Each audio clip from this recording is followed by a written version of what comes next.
மின்வாரிய அதிகாரிகள், மாவட்ட ஆட்சித்தலைவர், கூடுதல் டிஜிபி செய்தியாளர்கள் சந்திப்பு நடத்தி அரசு நடவடிக்கையை நியாயப்படுத்துகின்ற வகையிலே அவருடைய கருத்துக்களை தெரிவித்து வருகின்றார்கள்.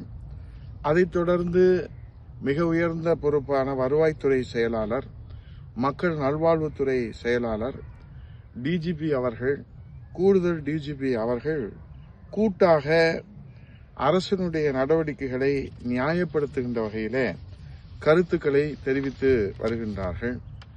அதைத் தொடர்ந்து மாண்புமிகு முதலமைச்சர் அவர்கள் வீடியோ வெளியிடுகிறார். இது குறித்து கருத்துக்களை கூறுவது நடவடிக்கைக்கு உள்ளாகும் என்று எச்சரிக்கை தோணியில அவருடைய வீடியோ கருத்துக்கள் அமைந்திருக்கின்றது.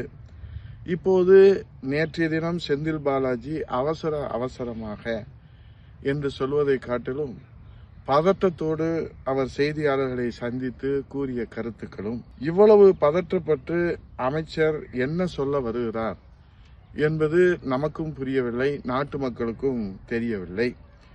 விசாரணை ஆணையத்தை அரசுக்கு வேண்டிய திசையிலே அவர்கள் இந்த கருத்தின் மூலமாக வழி நடத்துகிறார்களா என்கிற ஒரு நிலைதான் தற்போது இந்த அரசினுடைய நிர்வாக நடவடிக்கைகள் அமைந்திருக்கிறது